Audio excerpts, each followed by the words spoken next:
Assalamu alaikum, bonjour à tous, parlons bien, j'espère que vous allez bien. Alors mes amis, vous le savez, je n'aime pas traiter un sujet si celui-ci n'est pas clair. Et si vous voulez réellement comprendre la situation actuelle et non pas m'entendre vous dire c'est harp, voilà, eh bien, il va falloir reprendre les choses du début, mais je vais vraiment essayer de faire rapide pour pas que ce soit trop lourd, car cette vidéo, plus qu'une autre, doit avant tout être un hommage aux victimes des séismes de la semaine passée en Turquie mais aussi en Syrie. Et pour commencer, il est important de préciser que rien n'arrive sans la volonté d'Allah subhanahu wa ta'ala. Absolument rien. Ce qui est arrivé est très grave. On demande à Allah subhanahu wa ta'ala de pardonner à toutes ces personnes mortes sous les décombres et de leur faire miséricorde. Ensuite, et là, loin de moi l'idée de fanfaronner, mais beaucoup de choses qu'on a pu évoquer par le passé s'avèrent malheureusement être exactes, et non pas parce que je serais un devin, absolument pas, mais tout simplement parce que la vérité que beaucoup préfèrent ignorer ne peut plus l'être, car tout se déroule sous nos yeux. Il suffit de savoir lire entre les lignes et interpréter les déclarations qui, de nos jours, sont sous nos yeux pour comprendre les choses. Les signes avant-coureurs faisant allusion au drame survenu la semaine dernière sont, vous allez le voir, présents. Mais malheureusement aujourd'hui, il est préférable de rester dans le camp de ceux qui réfléchissent uniformément plutôt que risquer de passer pour un dingue en faisant que déchiffrer des choses qui crèvent les yeux. Je précise de nouveau, et malgré tout ce que je vais dire à présent, que rien n'arrive sans la permission d'Allah subhanahu wa ta'ala. Qu'il s'agisse d'un séisme déclenché ou non, si Allah a permis que ça arrive, alors nous devons chercher la cause en nous-mêmes. Beaucoup avancent que ce qui est arrivé est un châtiment d'Allah. Mais je vous demande de ne pas être aussi certain. Parlons plutôt d'une épreuve. Maintenant mes amis, je vous demande de bien écouter jusqu'au bout avant de vous faire un avis définitif, car les causes ne se trouvent pas que là où nous avons tendance à les pointer. La géopolitique internationale a donné beaucoup d'indices, et les déclarations faites par des officiels turcs quelques jours seulement avant que le drame ne survienne laissaient clairement comprendre que tout ceci était quelque part prévisible. Je m'intéresse beaucoup à la géopolitique, et c'est la raison pour laquelle j'ai beaucoup insisté sur la Turquie dans deux de mes vidéos. La première dans le décryptage de l'animation iPadGod et également dans le décryptage de la une de The Economist. Mais encore une fois, par la simple lecture des tractations géopolitiques de ces dernières années. Commençons par le commencement, et je vous demande à vous, chers amis turcs, de ne pas mal interpréter tout ce que je vais dire en prenant le maximum de recul. Car c'est principalement de la politique dont il sera question et en aucun cas du peuple. Alors vous savez aussi bien que moi que dans chaque groupe d'amis ou dans n'importe quelle alliance se trouve une personne se démarquant du reste du groupe, soit par son côté utile, positif, qui aide plus que les autres, qui résout les problèmes quand il y en a sous forme de médiation par exemple, tout comme cette personne peut s'avérer être tout l'inverse, c'est-à-dire une personne plus problématique qu'autre chose au sein de ce même groupe. Les désaccords entre l'OTAN et l'un de ses membres, la Turquie, a poussé l'Alliance à se demander si elle ne se porterait pas mieux sans ce pays dans ses rangs. Dernièrement, l'OTAN s'est vu confrontée à ce que ce pays membre de l'Alliance s'oppose aux sanctions contre la Russie et en est venu à se demander si la Turquie était un allié ou alors un membre jouant le rôle de médiateur impartial des accords entre l'OTAN et la Russie. Et pour comprendre comment les choses se sont envenimées au point d'avoir aujourd'hui le bilan des tremblements de terre, car oui, pour moi, tout est lié, eh bien nous devons remonter bien loin en arrière pour tout saisir. En 1453, Mehmed II le Conquérant a conduit les Ottomans à s'emparer de l'ancienne ville de Constantinople. Utilisant des tactiques de génie militaire, ils conquirent la ville qui devint alors Istanbul, ce qui mit fin à un règne millénaire de l'Empire byzantin et par extension à la fin de l'Empire romain. Après la Première Guerre mondiale, l'Empire ottoman sera divisé entre les alliés, mais le peuple turc s'y opposera et remportera la guerre d'indépendance en 1923 sous la direction de Mustafa Kemal Atatürk, père fondateur et premier président de la Turquie. Vient alors la Seconde Guerre mondiale qui s'achèvera avec une Union soviétique devenue plus agressive agressive et cherchant à étendre son pouvoir. Cela donnera lieu à la crise des détroits turcs qui est un conflit entre l'Union soviétique et la Turquie, car la Turquie, qui est restée neutre durant la majeure partie de la Seconde Guerre mondiale venant de s'achever, va subir des pressions de la part des soviétiques qui demanderont une libre circulation à travers les détroits turcs reliant la mer Noire à la mer Méditerranée. Les Turcs ne se soumettront pas, ce qui fera monter les tensions et ce qui donnera lieu à une démonstration de la force navale du côté des soviétiques. Cet incident sera un facteur dans l'expression de la fameuse doctrine Truman disant grosso modo que les États-Unis se doivent de soutenir les régimes démocratiques face aux régimes autoritaires dans le cadre de la guerre froide. C'est à cette occasion que la Turquie va se tourner vers la protection des États-Unis et demandera son adhésion à l'OTAN, crise qui contribuera également au statu quo européen qui perdurera jusqu'à ce jour. Aussi, vous le savez, la Turquie jouit d'une position géographique et géopolitique unique car elle est située au carrefour entre l'Europe, l'Asie et le Moyen-Orient et dispose également du détroit des Dardanelles reliant la mer Égée à la mer de Marmara qui permet le contrôle des liaisons maritimes entre la mer Méditerranée et la mer Noire. C'est pas moins de 50 000 navires qui traversent ce détroit chaque année, ce qui est 3 fois plus élevé que le canal de Suez. En termes énergétiques, ce détroit permet le passage de 2,5 millions de barils de pétrole par jour vers l'Europe. Ce passage stratégique permet le transit de 66% du pétrole mondial et il est considéré comme un goulot d'étranglement crucial pour la sécurité énergétique de l'Europe, sans parler des nombreux gazoducs passant par là. Il est donc clair que la Turquie est un pont entre l'Est et l'Ouest. Venons-en maintenant à l'essentiel. Cet allié au sein de l'OTAN qu'est la Turquie est donc un contributeur majeur à la sécurité internationale et donc à la paix. La Turquie est un partenaire clé en Méditerranée car elle borde l'Arménie, l'Azerbaïdjan, l'Iran, l'Irak et la Syrie. À partir de maintenant, suivez bien. En 2016 va survenir cet événement que beaucoup parmi vous avez vécu à travers vos écrans, voire même sur place. J'entends par là la tentative de coup d'État contre Erdogan. En effet, des avions et des hélicoptères survolaient Istanbul, des tanks se sont positionnés afin de bloquer les artères principales, mais l'armée n'a pas été en mesure de capturer le président. Le coup d'État a été imputé à un homme d'affaires exilé aux États-Unis, Fethullah Gülen. Erdogan a affirmé que Gülen était un terroriste hébergé aux États-Unis. Il a également affirmé que la CIA était à l'origine d'un complot visant à l'assassiner et un journal d'État en Turquie a également déclaré que le coup d'État avait été orchestré par la CIA. La Maison-Blanche de son côté a nié toute implication et a déclaré que les allégations contre Gülen ne tiendraient probablement pas devant un tribunal d'extradition. Pour répondre à cette attaque des Turcs, les États-Unis ont mis en avant le manque de démocratie en Turquie pour allumer les mèches. Voyant la dangerosité de cet allié, un sondage a révélé que 39% des Turcs souhaitaient une relation plus étroite avec la Russie et la Chine au lieu de l'OTAN. Plus tard et après le début de l'opération russe en Ukraine, donc récemment, nous avons vu Erdogan doubler ses importations de pétrole russe et a décidé de ne pas interdire de faire affaire avec des entreprises russes comme des nombreuses entreprises européennes et américaines l'ont fait. Pour aggraver les choses, le vendredi 16 septembre 2022, la Turquie est devenue le premier État membre de l'OTAN ayant l'ambition de rejoindre l'organisation de coopération de Shanghai dirigée par la Chine. Pour faire simple, l'OTSC est la version chinoise de l'OTAN. Ses membres incluent la Russie, la Biélorussie, l'Arménie, le Tadjikistan, le Kazakhstan, le Kirghizistan et donc la Chine. L'un des points faibles de l'OTAN, c'est qu'elle fonctionne sur une base de recherche d'un consensus et d'un mutuel accord pour toute prise de décision majeure. Tous les États membres doivent être sur la même longueur d'onde et leur problème réside dans le fait que la Turquie n'est pas toujours d'accord avec les décisions prises. Également, il y a la fameuse affaire des S-400. La Turquie va faire la demande de s'équiper de son propre système de missiles patriotes et ce, depuis des années. Mais le mieux qu'elle ait obtenu sont des patriotes contrôlés par les Allemands. La Turquie a donc opté pour le système russe des S-400 comme pour mettre un coup de pression afin d'obtenir les patriotes. Ce qui fut ignoré et qu'il les conduira à opter pour le système de défense russe. Un système de missiles avancés conçu spécialement pour abattre les avions de l'OTAN. Les États-Unis ont explicitement demandé à la Turquie de ne pas se lancer dans cette voie car cela compromettrait leur F-35, mais la Turquie achètera tout de même ce système de défense, dépensant environ 2,5 milliards de dollars. Les choses ont fini par se tasser quand la Turquie a affirmé que les S-400 ne seraient jamais intégrés à l'OTAN afin qu'ils ne représentent aucune menace pour le F-35. Maintenant, il faut comprendre ce choix de la Turquie. Quand cette dernière a cherché à exporter sa technologie militaire vers d'autres alliés de l'OTAN, le Royaume-Uni et les États-Unis ont alors refusé de leur donner le permis d'exportation. Et pour répondre à la Turquie suite à l'achat des S-400, les États-Unis ont également infligé des sanctions économiques et ont également empêché les Turcs d'accéder aux avions F-35 qu'ils étaient censés leur vendre. Également, et bien plus tôt, en 2009, la Turquie a opposé son veto à la nomination d'Anders Rasmussen au poste de secrétaire général de l'OTAN en raison du manque de réponse de Rasmussen aux caricatures représentant le prophète Mohammed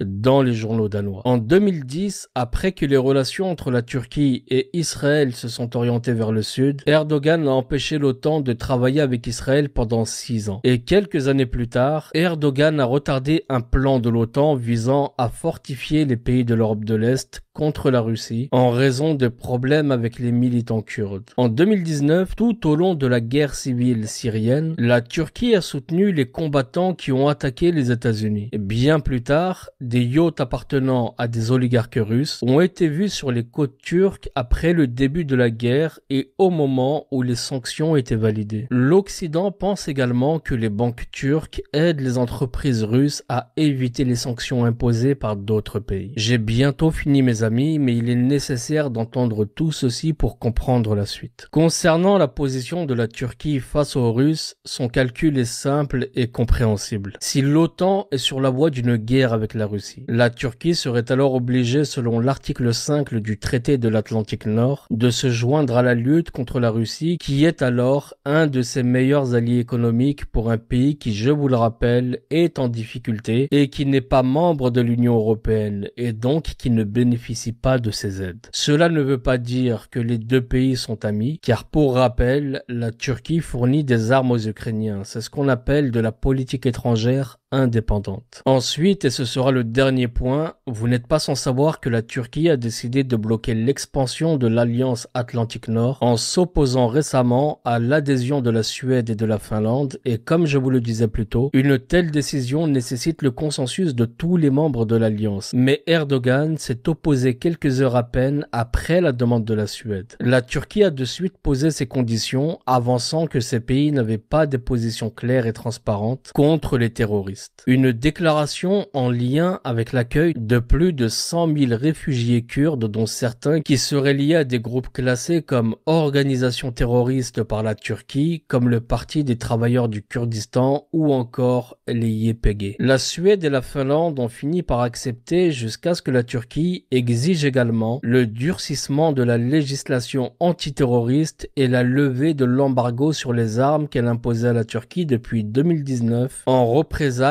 à une offensive lancée par les Turcs contre les YPG en Syrie. La Turquie a également demandé l'extradition d'une longue liste de terroristes aux deux pays scandinaves, dont des réfugiés kurdes bénéficiant de l'asile en Suède et en Finlande depuis des années, voire des décennies. Et pour couronner le tout, les Turcs ont remis les couverts concernant leur demande de bénéficier des avions F-35 américains pour s'asseoir à la table des négociations. Précisons pour finir que la Turquie n'est pas la seule à s'être opposée à l'adhésion de la Suède, car la Croatie et la Hongrie ont défendu les mêmes positions. Si vous étiez face à un pays soutenant être un allié mais qui agit de la sorte, comment géreriez-vous la situation? À savoir qu'en face se trouvent principalement les États-Unis qui, on le sait, usent quand il le faut de méthodes très crapuleuses pour faire pression sur n'importe quel État leur faisant barrage d'une quelconque manière. À présent les amis, j'aimerais que nous fassions un petit retour dans le passé et plus précisément à 1999 et au séisme qui avait alors frappé Golchuk bien des années plus tard et donc en 2016. Après cette tentative de coup d'État raté, l'ancien maire d'Ankara, Melih Gökçek, avait déclaré lors d'une interview que le tremblement de terre de Golchuk a été déclenché par les expériences menées par les États-Unis et Israël. Voici ce qu'il avait alors déclaré aux médias Haberturk. J'ouvre les guillemets. Je dis cela avec conviction.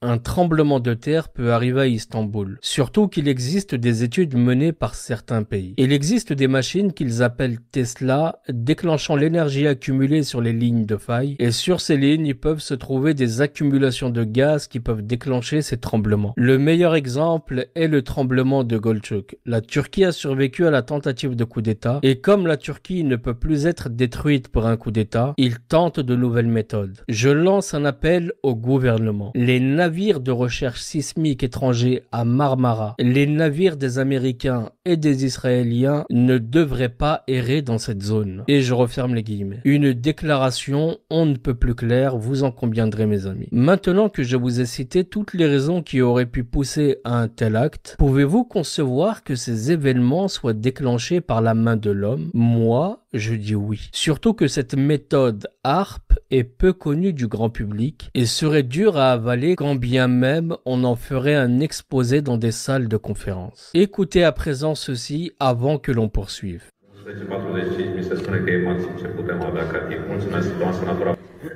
Merci. Le titre de ma déclaration politique. Des gens devaient mourir et ce n'est pas fini. Chers collègues sénateurs, depuis 3 ans, nous vivons une véritable campagne de massacre à l'échelle mondiale. Nous avons assisté à la provocation de tremblements de terre sur commande, qui est en fait une attaque contre la Turquie par les plus grands de ce monde, qui n'aiment pas du tout être piégés par Recep Tayyip Erdogan, le président de la Turquie. De plus, sa position de neutralité et de médiateur dans la guerre russo-ukrainienne les a profondément dérangés, d'autant plus que la Turquie est la deuxième grande puissance du point de vue militaire au sein de l'OTAN.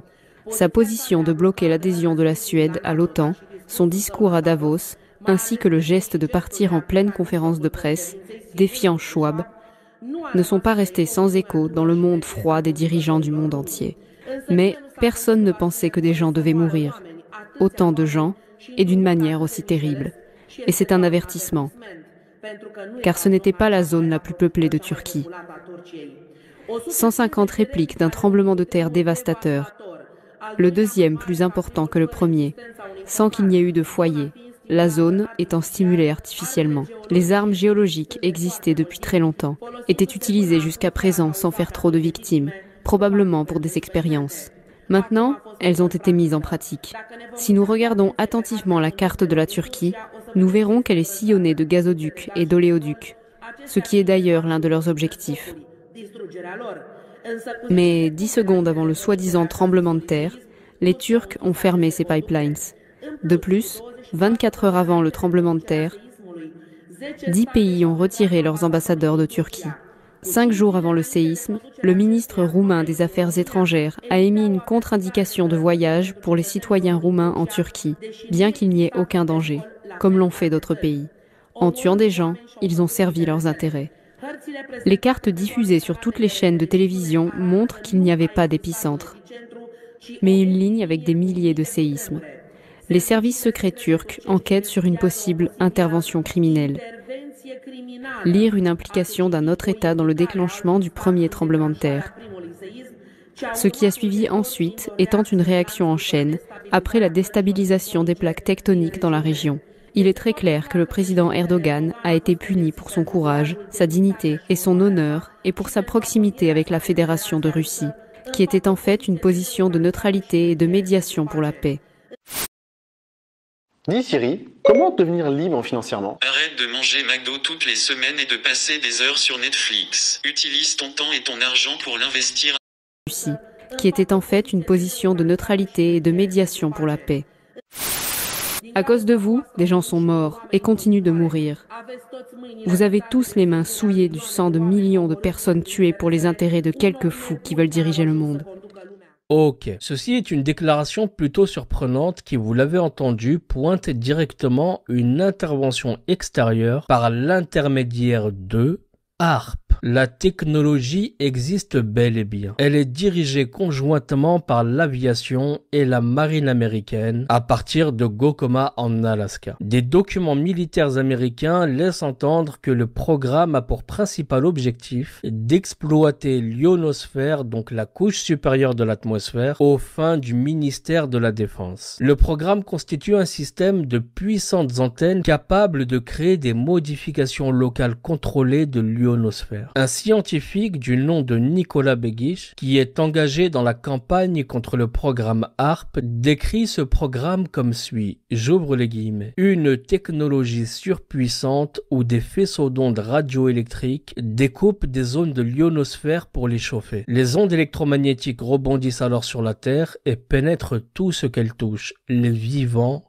comme les morts. Et je referme les guillemets. Lorsque l'atome est chauffé, il emporte des particules en mouvement et chargées électriquement vers l'environnement. Prenons comme exemple le Soleil. Ces particules sont appelées les photons. Les panneaux solaires captent ces photons et les convertissent en énergie électrique. Et tout comme le fait le four à micro-ondes, un mouvement atomique peut augmenter le mouvement d'une faille. Aussi, il est connu maintenant que les antennes ARP envoient des impulsions continues et suffisamment cohérentes qui répercute un motif oscillant puissant pour atteindre de longues distances. ARP a la capacité d'envoyer des milliards de gigawatts au sol et de cibler des plaques spécifiques. Et si vous frappez une plaque tectonique avec des milliards de gigawatts en même temps, eh bien la plaque tremblera. Il existe une vingtaine de sites ARP à travers le monde. Il est important de rappeler des faits très importants comme la présence d'un navire américain en 1999 qui était au mouillage au large du Bosphore au moment du tremblement de terre. Eh bien, figurez-vous mes amis que le 2 février dernier, l'USS Nietzsche se trouvait une fois de plus amarré dans le Bosphore, soit une semaine avant le début de la catastrophe. Le maire d'Ankara avait également déclaré que les USA avaient utilisé une arme qui provoque un éclair lumineux dans le ciel, telle une bombe. Chose que plusieurs témoins ont pu voir à l'époque, et je pense que parmi les Turcs qui regarderont cette vidéo et qui ont vécu cet événement pourront le confirmer. Le maire d'Ankara va faire de nouvelles déclarations dans les jours suivant les tremblements de terre. Il impute clairement ces tremblements de terre ayant frappé l'ouest de la Turquie ainsi que la Syrie à l'objectif des puissances étrangères à saper l'économie du pays. Il va tweeter pas mal de choses que je vous cite ici. J'ouvre les guillemets. Maintenant, je pense que cela pourrait être un tremblement de terre d'origine humaine. Je ne l'affirme pas avec certitude, mais c'est une possibilité très sérieuse. Il dira également ce qui suit. Je dis que cela devrait faire l'objet d'une enquête. Y avait-il un navire de recherche sismique naviguant près de l'épicentre? Si oui, à quel pays appartient-il? Et je referme les guillemets. Aussi, et ce que je vais vous dire là pour moi soulève beaucoup plus de questionnements. Le 6 février 2023, donc le jour des tremblements, une personne très connue pour le grand intérêt qu'il porte aux phénomènes naturels a capté en direct lors d'un live l'utilisation de harpe sur la Turquie, ce qui pour lui n'avait rien de naturel. Voyez vous-même ce qu'il déclara sur ce post que je vous traduis. J'ouvre les guillemets. Hier en Turquie, d'étranges anomalies spirales radar sont apparues au centre de la tempête géante frappant la Turquie. Rappelez-vous mes amis d'ailleurs que beaucoup de gens ont filmé ce vent qui s'est levé avant le début des tremblements. Vidéo sur laquelle on pouvait d'ailleurs voir des oiseaux voler dans tous les sens. Il dira ensuite, puis la censure littérale, suppression des flux s'est produite en direct. Waouh, j'ai tout eu en vidéo hier tel que c'est arrivé, y compris le temps réel, suppression, censure. Puis quelques heures plus tard, comprenant qu'il a mis le doigt sur quelque chose de dangereux pour lui, il supprimera tout de ses comptes, absolument tout. Heureusement, des personnes ont enregistré ce live et ont reposté cette vidéo qui à elle seule valide tout. Allez également voir le nombre de témoignages de personnes disant qu'avant les tremblements, un bourdonnement leur transperçait les oreilles. C'est certainement ce qui a fait paniquer tous ces oiseaux qui ont ressenti quelque chose d'anormal, eux qui ont les sens bien plus développés que les nôtres. Et c'est idem pour ces chiens qui ont pris peur sentant ces ondes au moment où celles-ci arrivaient.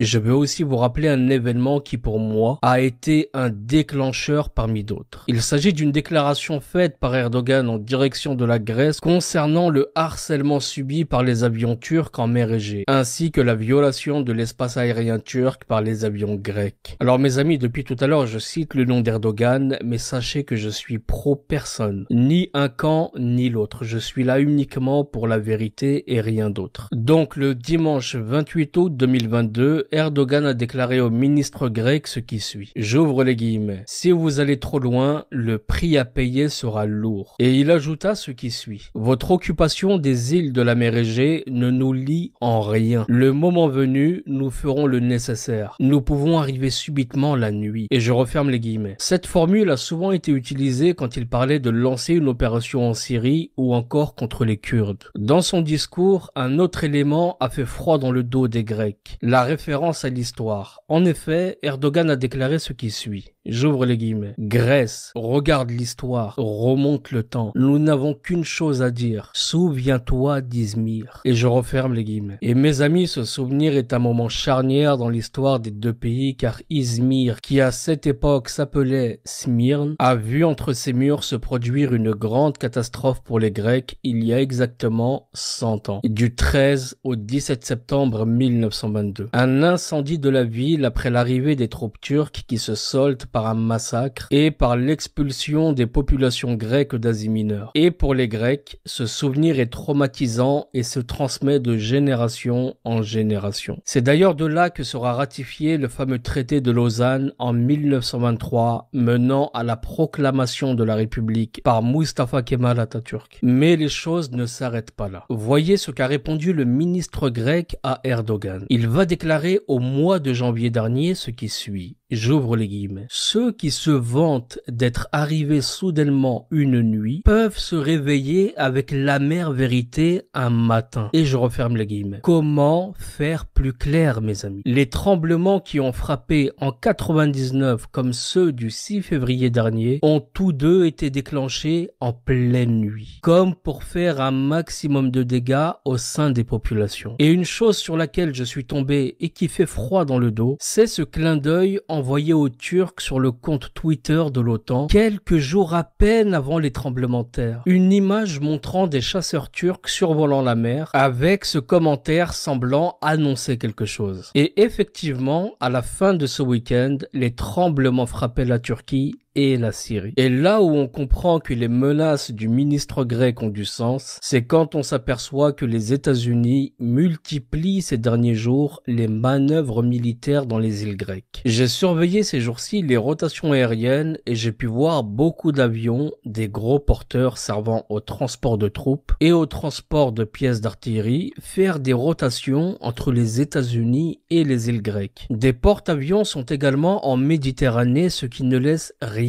présager de bon. Et pour enfoncer le clou, mais je n'aurai pas le temps de vous en parler dans cette vidéo, je vous invite à vous intéresser au Millennium Challenge de 2002, ce qui peut expliquer la présence des Américains dans cette zone, mais bien sûr, j'espère qu'il n'en sera rien. Mais il faut rester sur ses gardes. Quand je vous disais en début de vidéo que certaines déclarations d'officiels turcs laissaient rien présager de bon, il suffit de voir la déclaration du premier ministre turc concernant la présence des Américains au large des côtes turques, quelques jours avant le début des tremblements de terre. Un message leur étant adressé, leur disant d'enlever leurs mains sales de la Turquie.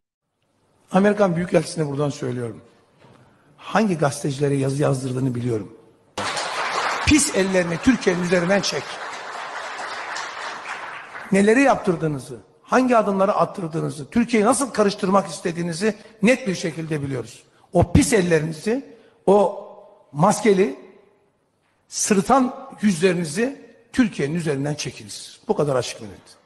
Sérieusement, mes amis, soit toutes ces personnes sont folles, soit il se passe réellement quelque chose d'anormal. Là, on ne parle pas de piliers de bar qui refont le monde autour d'une noisette. On parle d'officiels, du premier ministre, du président lui-même, de personnes qui pèsent quand même sur le plan politique. Donc on est réellement dans le devoir de se poser de vraies questions. D'ailleurs, qui est capable d'expliquer que les ambassades des États-Unis, du Canada, de la Grande-Bretagne, de l'Allemagne, l'Allemagne, de la Belgique, de l'Italie, des Pays-Bas, de la France, du Danemark et de l'Australie aient fermé leurs portes et ont émis des contre-indications de voyage 5 jours avant le séisme, ce qui d'ailleurs a mis le président turc hors de lui, allant jusqu'à menacer de les faire payer. Je vous jure mes amis que s'il s'avère avec des preuves, des échanges de mails qui seront captés, des appels ou autres, que ces personnes savaient que des innocents allaient périr, il faudra alors que les autorités turques fassent tout pour les envoyer devant le tribunal. Donc, comme vous l'avez vu, tout ceci peut sérieusement mettre le doute chez n'importe qui parmi vous qui douterait encore que tout ceci n'a rien de normal. Si vous faites preuve de bon sens, cette vidéo vous suffira à comprendre qu'il faut encore creuser. Et nous le devons à toutes ces victimes turques et syriennes qui ont péri sous les décombres. Des familles entières décimées pour lesquelles on demande à Allah subhanahu wa ta'ala toute sa miséricorde. Beaucoup de dua pour eux. Wallah que c'est dur de voir des images comme celle-là. Rien ne justifie cela si ce n'est bien sûr la volonté d'Allah subhanahu wa ta'ala lui-même. Je ne sais pas si je referai une vidéo sur le sujet, mais tout ce que je peux dire, c'est qu'il va falloir pour vous, chers frères et sœurs turcs, être très vigilants dans les semaines, voire les mois à venir. Car malheureusement, beaucoup de choses vont encore se passer, Allahu a'lam. Je vous le redis, fin du traité de Lausanne dans quelques mois. Et connaissant les démons en face, ils ne laisseront aucun vide après une telle délivrance de ce pays. Que les musulmans soient tous soudés pour faire qu'Allah subhanahu wa ta'ala anéantisse les plans de ces adorateurs du diable. Je vous quitte sur ces paroles, je vous dis à très bientôt pour une nouvelle vidéo. Je mets de côté le sujet de l'Antarctique pour l'instant car ces vidéos demandent un temps monstre que je n'ai malheureusement pas ces temps-ci, mais nous y reviendrons. À très bientôt mes amis, prenez tous soin de vous et de vos proches. Assalamu alaikum, paix sur vous.